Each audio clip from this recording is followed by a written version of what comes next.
Halo, selamat datang di podcast kita Geek but not Freak.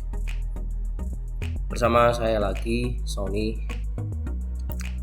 Channel ini membahas topik komputer, IT, sistem informasi, dan kita akan bahas secara ringan-ringan saja, tapi berbobot.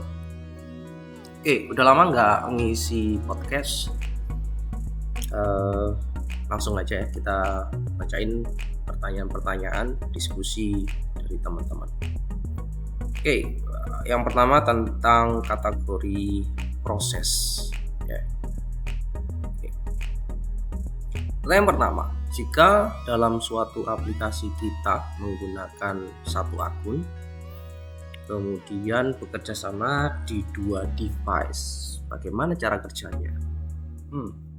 Ini mungkin kita bisa analogikan teman-teman membuka sosial media ya, membuka sosial media di dua device yang berbeda ya. Sebagai contoh, teman-teman membuka Instagram di HP, di saat yang bersamaan teman-teman menggunakan laptop untuk membuka Instagram dengan akun yang sama ya. Nah, maka itu bisa saja bisa terjadi dan itu diperbolehkan.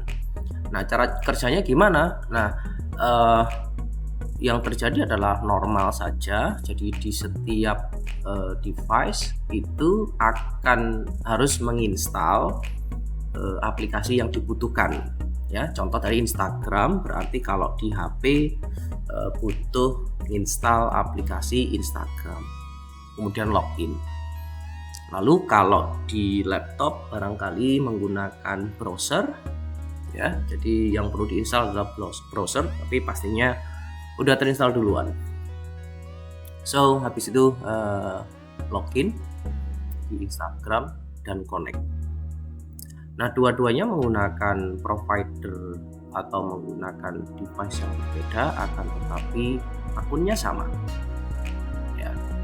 Nah, yang terjadi ya normal-normal saja, seolah-olah Anda itu adalah dua orang yang berbeda, seolah-olah dua orang yang berbeda mengoperasikan Instagram yang berbeda meskipun dengan akun yang sama. Nah, yang perlu dicatat adalah dua device ini akan tercatat juga di servernya Instagram. Anda pernah login di Instagram pakai handphone ini jam 1 malam misalkan. Lalu di laptop juga sama, terhitung Anda login di Instagram jam 1 malam dengan akun yang sama. It's okay. Ya.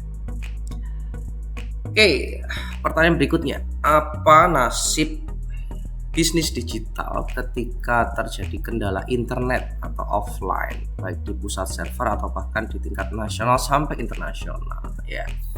Ini salah satu risiko ketika infrastruktur kita bermasalah. Jadi sistem informasi ataupun teknologi digital itu sangat bergantung kepada infrastruktur IT ataupun internet. Jadi kalau mati ya sudah ya, mati total, nggak bisa melakukan transaksi dengan normal gitu ya. Jadi mandek, sudah nggak bisa ditawar lagi ya. Nah, tapi yang masih bisa bekerja adalah sesuatu yang bersifat offline. Jadi contoh misalkan apa ya yang bisa dikerjakan offline di device tersebut tetap bisa dilakukan. Jadi memang jadinya seperti itu, mati, macet gitu ya. Nah, justru teman-teman dari SI ini atau teman-teman IT harus berpikir panjang. Apa yang terjadi kalau seumpama ada trouble di internet? Nah, itu harus ada penanganan baik secara teknologi maupun secara prosedur dan people-nya. Oke ya, panjang ceritanya. Tapi kira-kira seperti itu. Ya, jadi enggak sudah selesai kalau infrastruktur mati ya sudah mati. Maka yang baik adalah mencari alternatif atau apa yang harus dilakukan ketika terjadi kendala internet atau offline. Lanjut pertanyaan berikutnya, kayaknya ini pertanyaan ketiga, bagus. Pertanyaan adalah ketika melakukan sebuah transaksi di salah satu e-commerce, apabila terjadi suatu kesalahan di mana pembayaran yang dilakukan oleh buyer tidak diterima atau terkonfirmasi oleh sistem, ya, itu penyebabnya apa biasanya? Oke, dan juga cara penyelesaiannya. Oke, pertanyaan bagus. Jadi trouble-nya adalah di sistem ini masalah kevalidan data, ya. Jadi ada pembayaran yang tidak diterima atau tidak terkonfirmasi, berarti ada data yang tidak sampai atau data yang tidak valid, ya. Penyebabnya apa? Ya macam-macam. Bisa karena adanya jaringan trouble, bisa jadi, atau saking banyaknya permintaan atau saking banyaknya transaksi yang terjadi di waktu itu sehingga server itu sangat sibuk. Ya, servernya sangat sibuk. Nah, kalau servernya sangat sibuk, ya bisa dibayangkan, gitu ya. Sama saja kalau misalkan Anda ditanyai sama 100 orang dalam waktu yang bersamaan, pertanyaannya beda-beda, nah, pasti Anda pusing. Sama seperti server, ya. Di satu saat yang sama, ketika ada transaksi yang mungkin bareng, bisa jadi ada glitch, gitu ya, ada error, maka tidak sempat terkonfirmasi. Nah, ini sangat wajar terjadi, bukan wajib terjadi ya, atau sering terjadi, tapi wajar. Karena apa? Karena sistem pembayaran itu rantainya panjang, dari buyer, kemudian dari sistem e-commerce-nya, lalu dari perbankannya, atau dari sistem gateway pembayarannya, itu masing-masing punya rantai sendiri, ya. Jadi potensi glitch-nya di mana-mana. Oke, sehingga cara menyelesaikan yang paling mudah adalah mitigasi.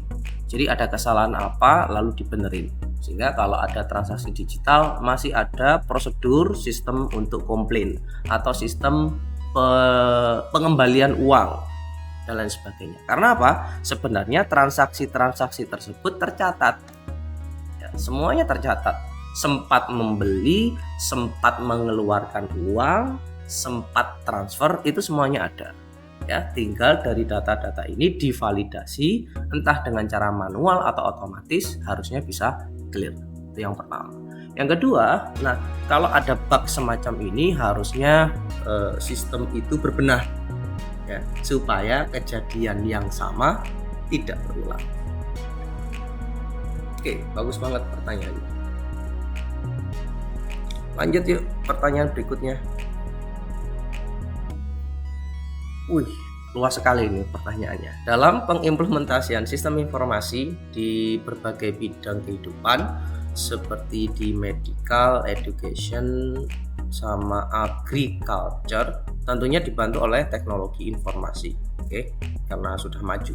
Namun apa peranan people dalam sistem tersebut? Apakah hanya untuk mengawasi jalannya proses yang dilakukan oleh teknologi informasi? Nah, ini yang bagus.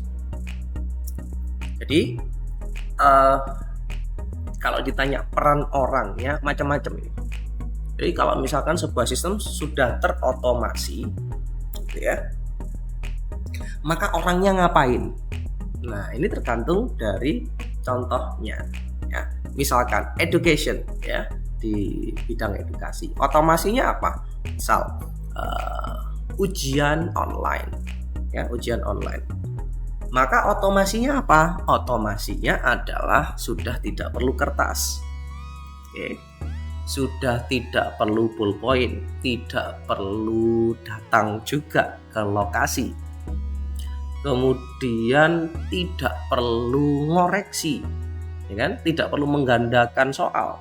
Dosen tidak perlu ngoreksi atau guru tidak harus ngoreksi, gitu ya. Hasilnya langsung berupa nilai, ya, yang sudah bisa direkap secara otomatis. Nah, dari contoh sederhana ini kita bisa lihat people-nya masih ada, masih dibutuhkan. Siswa masih berperan pada saat mengisi ujian. Gitu ya. Lah dosen ngapain? Lah dosen yang menyiapkan soal. Meskipun koreksinya itu sudah otomatis, tapi kan dosen tetap harus mengentrikan jawaban yang benar dan jawaban yang salah mana. Ya. Nah, kemudian dosen sudah tidak lagi ikut ngoreksi, karena ngoreksi ujian itu juga butuh waktu yang lama. Sehingga dalam kasus ini sistem informasi atau IT-nya itu mempercepat dan mempermudah proses tadi supaya people-nya happy gitu. Nah, peran orangnya masih ada, akan tetapi mungkin berubah atau berganti dengan yang lain. Ya, contoh, kalau misalkan dosen tadi tidak perlu ngoreksi, berarti pekerjaan mengoreksi sudah tidak ada. Ganti dengan, mungkin bisa mengevaluasi lebih dalam lagi. Ya, jadi seperti itu. Jadi ada sesuatu yang lebih value atau nilai atau pekerjaan yang lebih penting lagi daripada ngoreksi. Ya. Contohnya apa? Pekerjaan yang lebih bagus daripada ngoreksi? Ada. Ya, dari ngoreksi kita bisa lihat soal mana yang banyak salahnya. Nah, kalau ada soal-soal yang banyak salahnya, berarti itu adalah soal yang sulit. Maka harus diulang lagi topik itu atau penjelasan itu. Nah, itu adalah salah satu contoh berubah ini, ya. Jadi ada tugas yang lebih penting lagi setelah otomasi itu.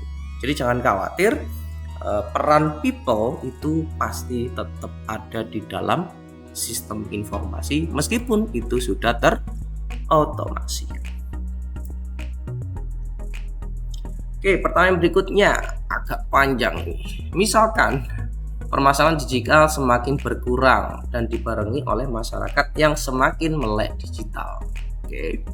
Apakah di situasi tersebut akan lebih menguntungkan orang yang bergelut di bidang IT atau SI karena masalah yang dipecahkan tidak serumit sebelumnya, atau justru merugikan orang yang bergelut di bidang SI karena sudah tidak ada permasalahan lagi yang harus dipecahkan sehingga orang SI nggak diperlukan lagi?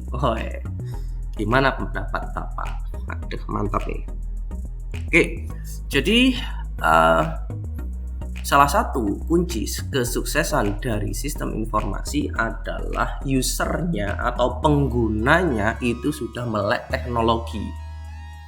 Ya, melek teknologi kemarin kita sudah bahas ada 4 pilar, ya, digital skill, digital ethic, digital culture, sama digital security. Kalau keempat pilar tersebut sudah ada, enak banget kita. Membuat sistem itu jauh lebih mudah karena usernya teredukasi. Justru bukan malah menghilangkan orang SI, tapi jauh memudahkan orang-orang SI, orang-orang IT dalam mensukseskan sistem yang sudah dibuat. Itu. Jadi jangan khawatir ya, justru bagus. Oke, baik. Pertanyaan berikutnya singkat tapi padat. Faktor apa saja yang dapat menghambat skema people to process? Oke. Saya coba terka ini maksudnya apa? Faktor yang dapat menghambat people to process. Kalau di sini kita ngomongin manajemen, nggak ngomongin IT atau teknologinya. Yang menghambat biasanya adalah kebijakan, yang menghambat adalah aturan. Dan ini sebenarnya bukan menghambat itu adalah mempersulit gitu ya, tapi memang regulasinya seperti itu. Oke, contoh, kita mau transaksi tapi pakai blockchain, kita mau pakai Bitcoin transaksi. Ya kalau di Indonesia enggak boleh. gitu ya. Nah, ini kalau bagi saya bukan menghambat, tapi memang tergantung dari aturan. Ya, tergantung dari aturan. Kemudian berikutnya adalah selain aturan, kita bisa lihat people-nya sebenarnya ngapain terhadap suatu proses. Artinya kalau people-nya tidak jelas ya mau ngapain, ini akan menghambat karena mendefinisikan people do prosesnya salah. Oke, itu jawaban singkat dari saya. Lanjut, bagaimana cara mengolah informasi yang sangat beragam dan banyak untuk bisa jadi patokan pengambilan keputusan perusahaan organisasi. Wah, bagus banget. Ini nanti akan dibahas lebih lanjut di pertemuan-pertemuan berikutnya ataupun podcast lain tentang manajemen data. Ya. Jadi nanti ada ilmunya sendiri, kita menyimpan, jadi ada ilmunya, ada teorinya dan prakteknya bagaimana cara mengolah informasi dengan data-data yang beragam, banyak banget. Nah, bisa ambil contoh data kependudukan. Nah, datanya banyak banget dan beragam sekali dan wah, enggak karu-karuan. Ya, bayangin aja orang di Indonesia itu berapa jumlah penduduknya? Ya, tinggal dikali saja ada berapa banyak data-datanya. Oke, jadi kan banyak banget dan beragam. Jadi nanti akan ada pembahasan lebih lanjut tentang manajemen data. Ya, dan nanti semakin kesini datanya bukan tidak beragam lagi, tapi sudah acak-acakan. Nah, jadi tugas dari kita sebagai ahli IT atau ahli sistem informasi adalah menyelaraskan, ya, bukan menyeragamkan loh ya, menyelaraskan. Bisa jadi nanti jadi seragam boleh, tapi yang penting adalah menyelaraskan, mengintegrasikan data-data yang banyak dan beragam. Isunya nanti ada di big data. Ya. Nah, nanti bayangan gampangnya adalah data-data itu disimpan seperti Excel. Ya, bayangkan saja Excel. Lalu Excelnya nanti diapain? Ya kita menggunakan rumus. Rumusnya apa ya? Tergantung kebutuhan. Kita mau cari rata-rata, kita mau cari nilai minimum, maksimum, di total dan lain sebagainya sesuai dengan kebutuhan perusahaan untuk mengambil keputusan. Ya, itu contoh sederhananya. Bagus banget pertanyaannya. Oke. Topik tadi sudah selesai, lanjut ke topik berikutnya tentang network. Ya, karena memang salah satu komponen IS ya adalah IT, yaitu jaringan. Oke, pertanyaan pertama langsung berat nih. Apa bedanya Tor, kemudian proxy sama VPN? Oke. Saya akan jawab satu-satu. Tor itu singkatan dari, kalau nggak salah gitu ya, The Onion Router. Jadi router yang berlapis atau router sendiri yang berhubungan. Kalau kita balik lagi ke dunia internet, seperti yang sudah kita tahu, sebenarnya internet itu adalah kumpulan dari jaringan-jaringan. Oke, dan jaringan itu salah satunya diwakili oleh sebuah device yang namanya router. Anggap aja seperti itu mudahnya. Oke. Nah, jadi semua router ini terhubung antar satu dengan yang lain, disebutlah internet. Ya, sama. Berarti kalau jaringan berkumpul jadinya internet. Nah, jaringan itu diwakili oleh router. Ya. Nah, The Onion Router ini seolah-olah kita memiliki internet sendiri. Seolah-olah kita memiliki internet sendiri. Ya. Seolah-olah kita punya jalur sendiri mau kemana, ya, mau kemana. Sehingga salah satu trik dari seorang peretas atau hacker adalah dengan menggunakan Tor. Karena untuk menghilangkan jejak biasanya dia lompat-lompat dari satu titik ke titik lain dengan menggunakan teknik Tor ini. Jadi dia akan pindah dari satu tempat ke tempat yang lain. Sehingga kalau di tracing gitu ya, dia akan seperti berada di luar negeri. Ini misalkan mau nyerang Indonesia gitu ya. Orang dari misalkan Selandia Baru mau nyerang situs yang ada di Indonesia. Nah, dia lompat-lompat ini. Dari Selandia Baru ke Australia, dari Australia ke Korea, dari Korea ke Kongo mungkin. Kemudian dari Kongo ke Arab Saudi. Kemudian lompat lagi ke Rusia. Dari Rusia nyerang Indonesia. Nah, kalau di tracing jelas di sini kelihatannya dia berada di Rusia. Karena dia menggunakan Tor itu tadi. Oke. Berikutnya ada proxy. Proxy ini hampir mirip dengan Tor. Bedanya apa? Itu tadi yang ditanyakan sebenarnya. Jadi seumpama itu tadi ya, kita mau mengakses sebuah website yang ada di Rusia. Saya mau mengakses web yang ada di Rusia. Lalu saya diblokir sama misalkan ISP atau diblokir sama pemerintah Indonesia karena mungkin kontennya negatif atau apa gitu ya, atau ada alasan tertentu sehingga kita diblokir. Maka saya gunakan proxy. Saya akan lewat mana supaya tidak terdeteksi dari Indonesia. Jadi konsepnya sama. Lompat dulu. Saya tidak mengakses langsung ke Rusia karena kalau dari Indonesia akan ketangkep gitu ya. Maka saya akan ke Malaysia dulu. Saya ke Malaysia nggak akan dicek. Saya dari Indonesia ke Malaysia nggak akan dicek karena yang dicek adalah dari Indonesia ke Rusia tadi. Maka saya akan ke Malaysia dulu menggunakan proxy yang ada di Malaysia. Seolah-olah saya browsing dari Malaysia. Ya, tekniknya seperti itu.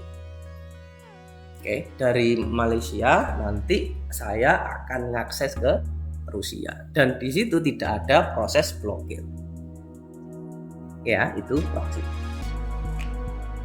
Oke, kemudian VPN hampir-hampir mirip, akan tetapi seolah-olah juga kita memiliki jalur khusus yang tidak ada satupun orang yang boleh masuk di situ karena jalurnya adalah jalur privat, ya, jalur VIP katakanlah, sehingga tidak boleh ada yang masuk di situ selain kita dan orang-orang yang diberi akses untuk masuk ke jalur tersebut. Gampangannya seolah-olah misalkan saya tadi dari Indonesia mau ngakses yang ada di Rusia, saya itu membangun terowongan di bawah tanah. Ya, membangun terowongan di bawah tanah, hanya orang-orang yang tahu saja terowongan itu yang bisa masuk. Nah, masuk ke terowongan itu sampai ke Rusia sehingga tidak terdeteksi. Jadi karena modus seperti itu, karena ada triki seperti itu, lompat-lompat dari satu tempat ke tempat yang lain, maka teknik ini disalahgunakan bagi peretas untuk melakukan kejahatan supaya tidak bisa diselidiki atau tidak meninggalkan jejak. Ya, seperti itu. Oke, lanjut. Yang bagus, saya masih ada miskonsepsi mengenai Mbps B kecil dengan Mbps B besar. Kalau Mbps B kecil berarti megabit per second, kalau Mbps megabyte per second. Oke. Nah, apa perbedaannya? Jelas beda. Jadi kalau di ISP itu biasanya ngitungnya adalah Mbps B kecil. Ya, kecepatan 20 Mbps B kecil.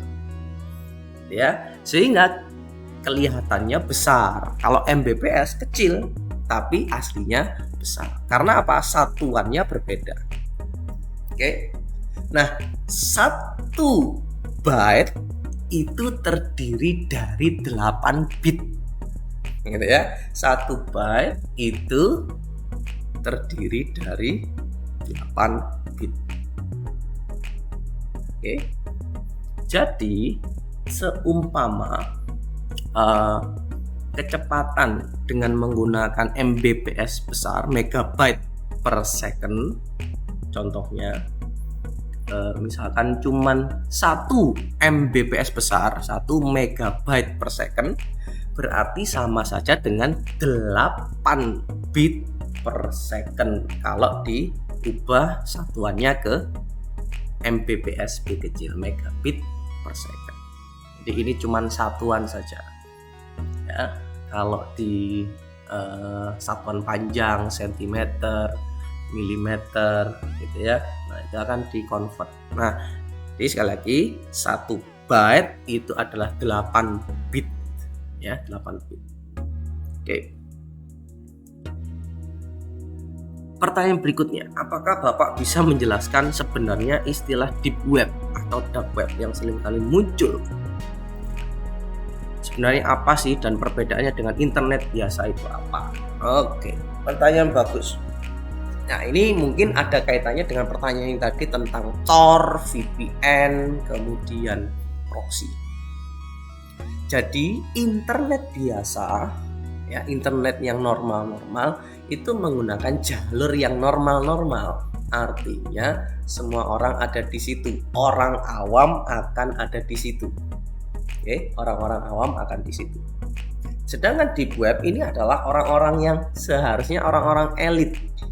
Ya, orang-orang yang tidak mau datanya itu terungkap. Jadi data-datanya sebenarnya lalu lalang di internet. Cuman komunitas ini, komunitas pengguna deep web ini punya sebuah dunia lain. Jadi kalau internet itu dunia maya, ada dunia lain lagi, dunia dewa, gitu ya. Dunia dewa di dalam virtual. Di situ ya isinya orang-orang dewa semua. Maksudnya orang yang jago-jago atau orang-orang yang geek tentang IT gitu ya. Yang mereka pinginnya masuk ke situ, nggak boleh ada orang yang menyadap ya dan lain sebagainya. Nah, karena di situ komunitasnya khusus, maka biasanya asosiasinya deep web atau dark web isinya adalah peretas, pornografi, jual beli narkoba, penggelapan uang, pokoknya kejahatan-kejahatan dunia cyber itu biasanya ngumpul di tempat yang namanya deep web. Bentuknya kayak apa? Virtual banget. Anda aja nggak bisa membayangkan internet itu seperti apa. Apalagi ada dunia yang tersembunyi di dalam internet. Seperti itu. Tekniknya macam-macam. Mereka buat sebuah sistem supaya tidak bisa dibuka oleh orang lain, tidak bisa dibuka oleh misalkan otoritas, tidak bisa dibuka oleh Interpol, polisi dan lain sebagainya, gitu ya. Jadi memang ada sebuah ruangan yang memang benar-benar deep dan dark. Oke, kalau mau lihat lebih lanjut boleh dibuka di search engine, cari aja deep web atau dark web. Yang normal-normal ya kita browsing, Instagraman dan sebagainya. Ya kalau di dark web wah itu macam-macam, jual beli data, ya, tempat ngumpulnya peretas dan lain sebagainya. Lanjut, semakin menarik.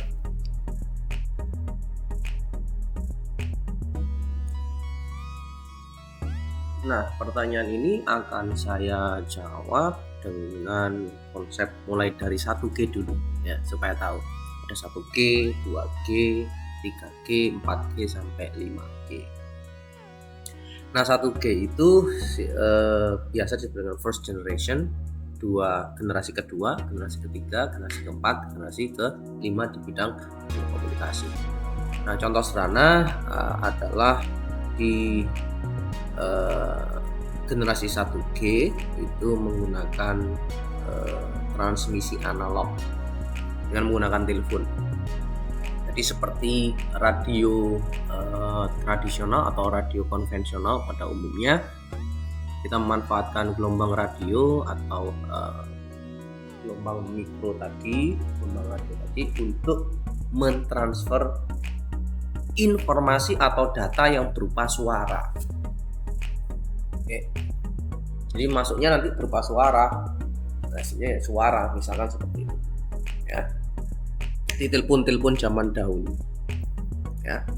Kemudian naik lagi 2G. Nah, 2G sudah bagus, tidak menggunakan transmisi berbasis analog, tapi sudah berbasis digital.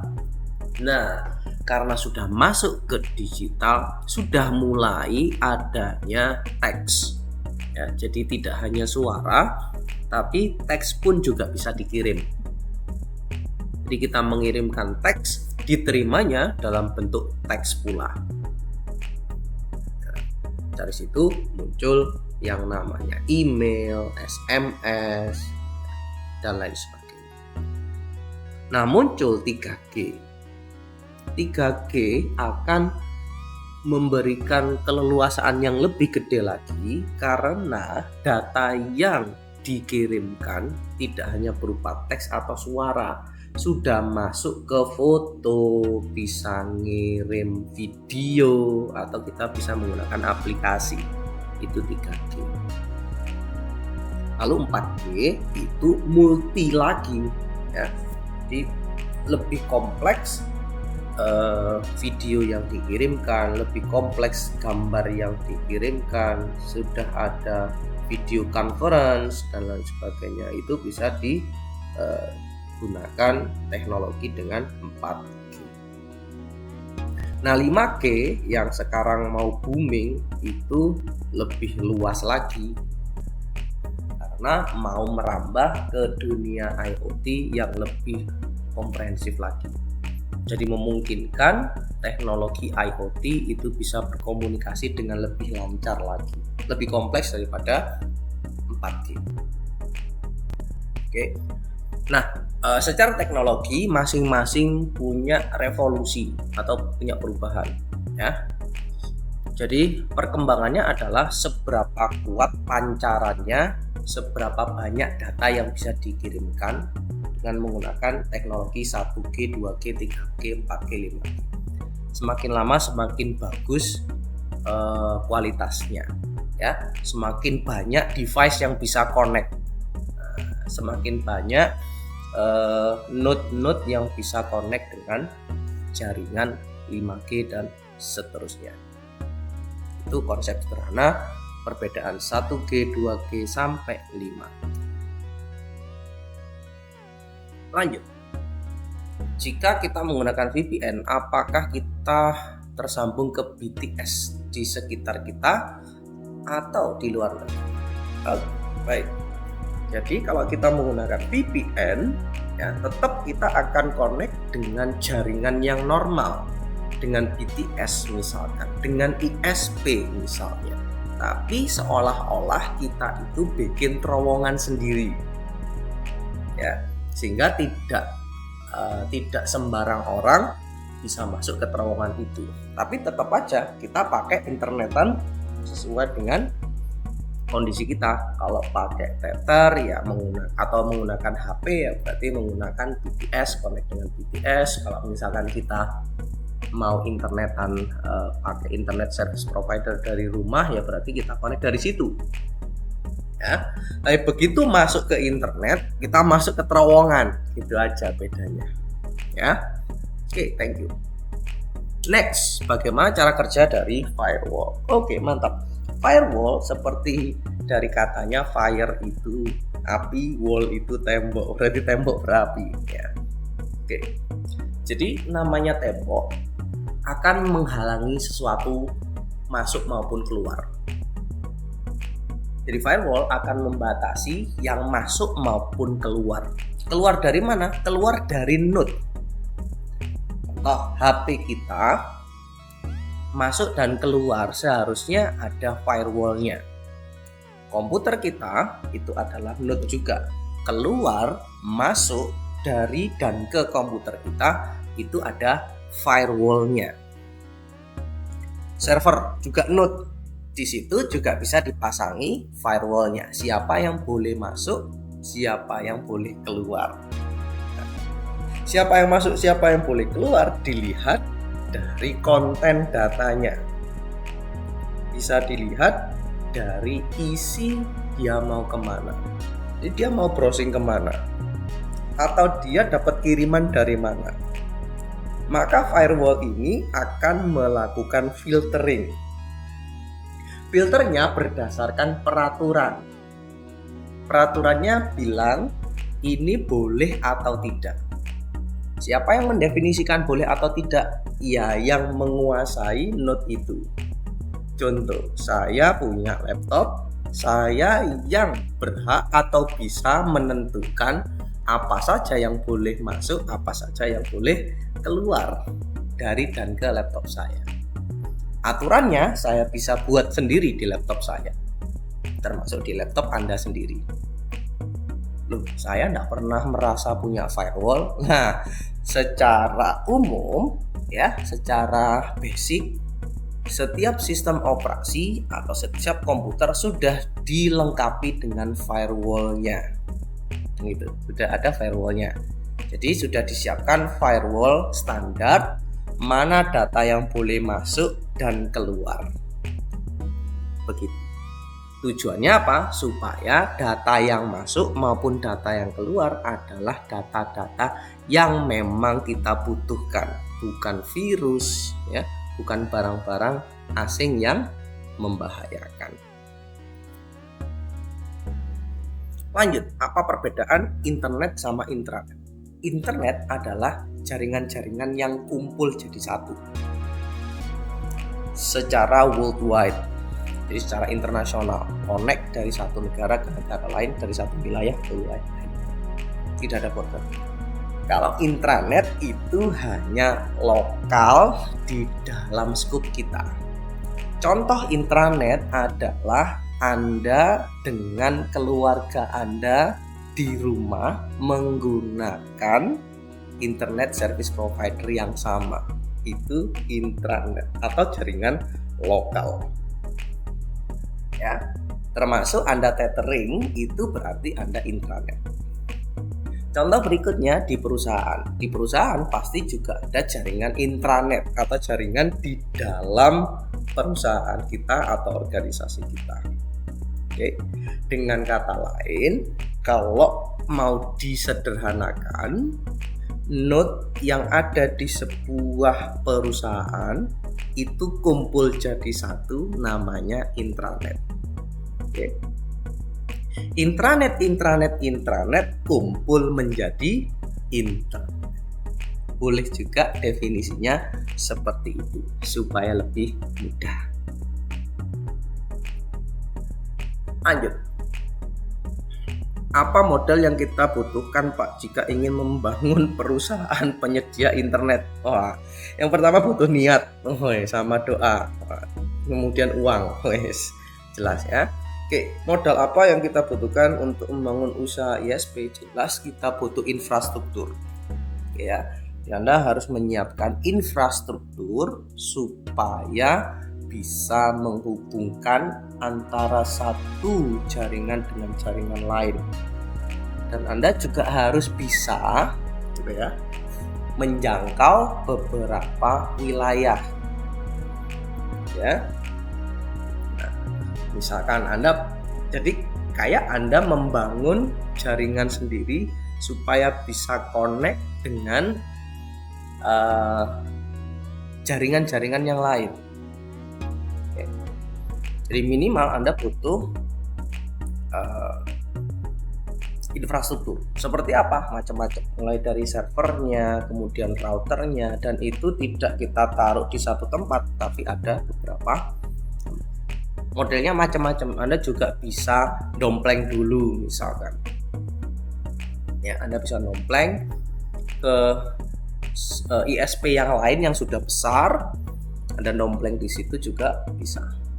Oke, lebih detailnya mungkin kita bisa diskusikan lebih lanjut. Tapi intinya kita harus mempersiapkan infrastrukturnya.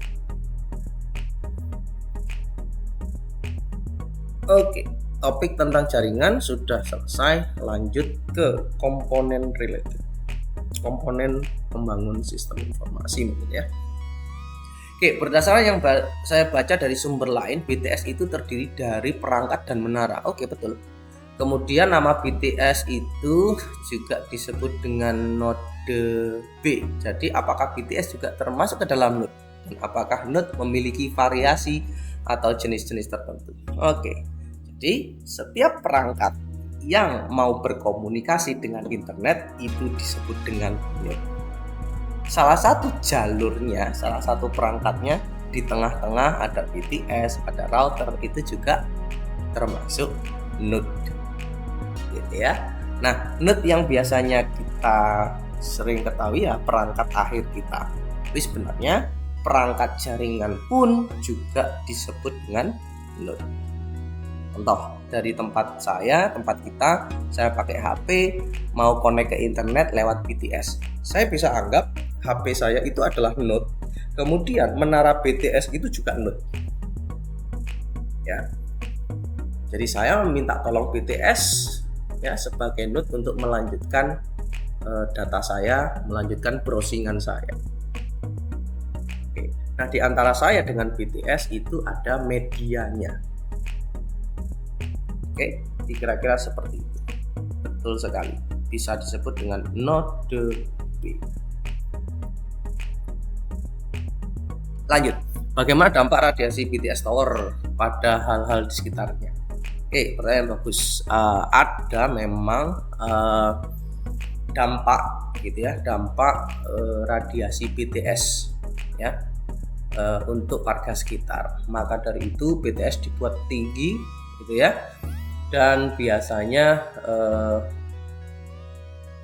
tidak boleh dekat dengan rumah biasanya ya.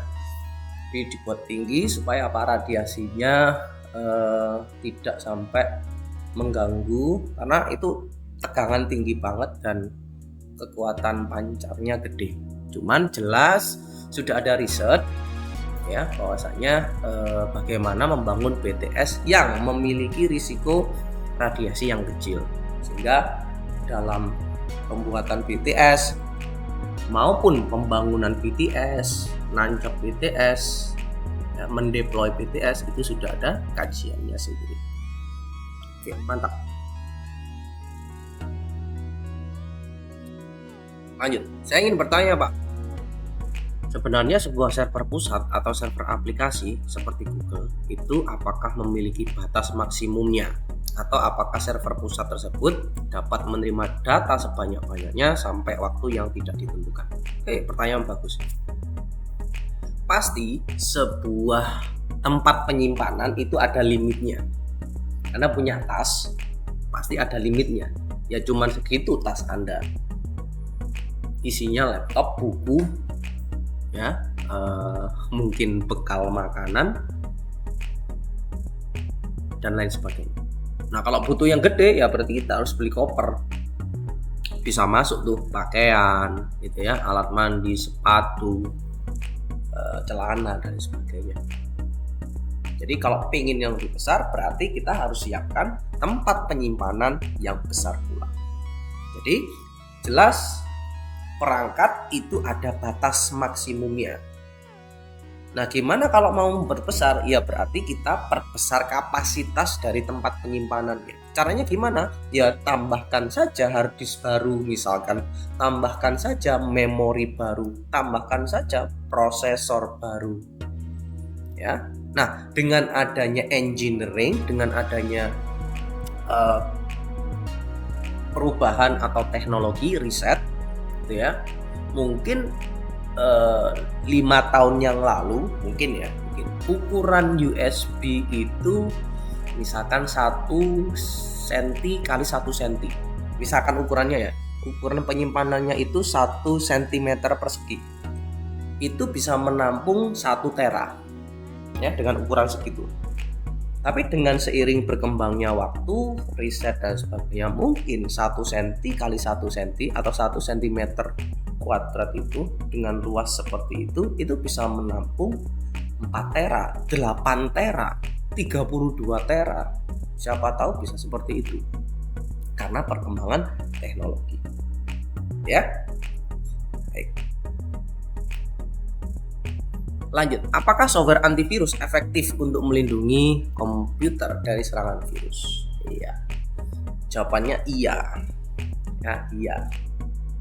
Karena antivirus itu adalah seperti dokter.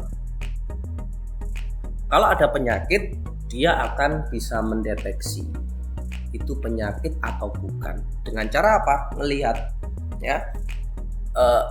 Ini virus atau tidak. Dia punya data. Jadi ada berbagai macam data.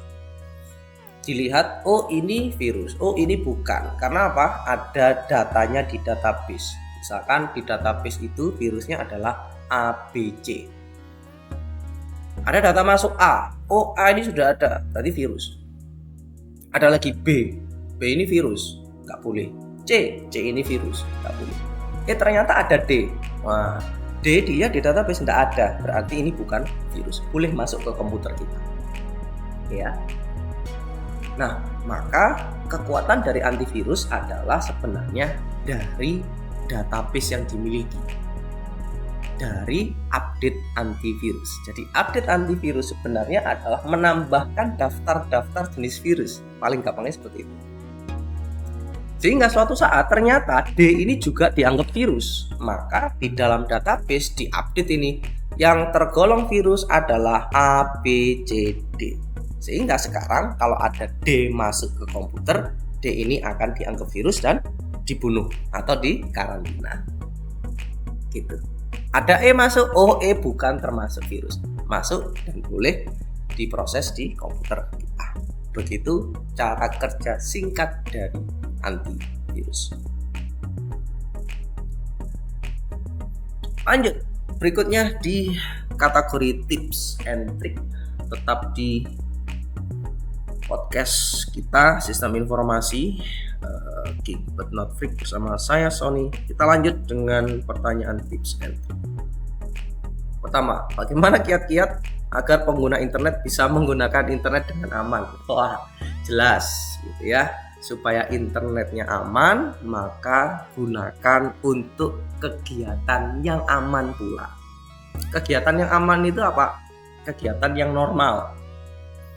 Ya, contoh, ada tawaran internetnya cepat, ya, tapi tidak halal. Nah, ada tawaran untuk mendownload software bajakan. Nah, itu adalah perilaku-perilaku yang tidak aman.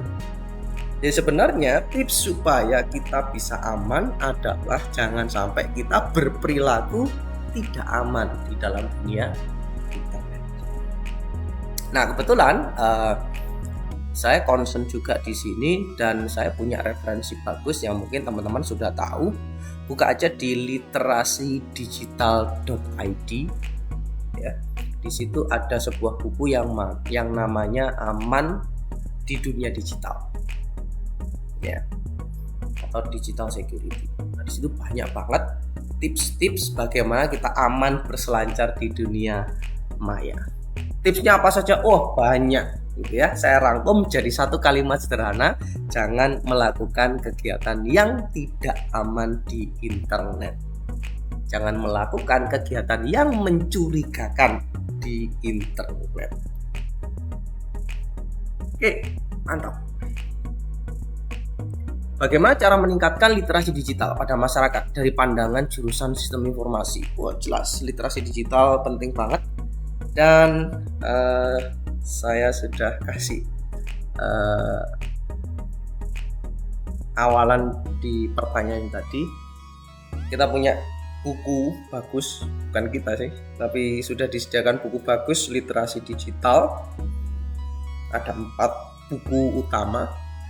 cakap digital, aman bermedia digital, etika digital, dan juga budaya digital. Ya, dengan 3 pilar atau 3 pondasi itu, harapannya masyarakat Indonesia kita itu semakin cakap atau digital literate, tidak buta dengan teknologi informasi. Mantap pertanyaannya. Lanjut, apa yang bisa kita lakukan agar arus otomasi tidak membawa dampak negatif bagi pekerjaan manusia? Contohnya adalah PHK dan penurunan lapangan kerja. Oke, baik. Pertanyaan bagus terkait dengan otomasi. Ini terjadi tidak hanya sekarang, tapi sudah lama. Di masa revolusi industri, di mana pekerjaan keras, pekerjaan kasar, itu sudah ditangani oleh mesin. Ya, sehingga orang sudah tergantikan dengan mesin. Banyak yang protes, banyak yang di PHK, dan lain sebagainya. Jadi permasalahan ini bukan isu yang baru. Solusinya sama dengan solusi revolusi industri. Ya, bagaimana kita bisa mengalihkan sebenarnya pekerjaan-pekerjaan yang sudah digantikan oleh mesin, pekerjaan-pekerjaan yang sudah digantikan oleh IT. Masih banyak pekerjaan-pekerjaan lain yang bisa kita munculkan dengan adanya otomasi, sehingga kajian ini juga harusnya bisa dilihat atau bisa diikuti oleh teman-teman di sistem informasi. Oke, dengan berakhirnya pertanyaan tadi, kayaknya berakhir pula kebersamaan kita di podcast kita kali ini. Tetap stay tune di podcast kita bersama, podcast Geek But Not Freak, yang berisi bahasan-bahasan ringan tentang sistem informasi, IT, dan komputer. Sampai jumpa di podcast berikutnya. Sampai jumpa.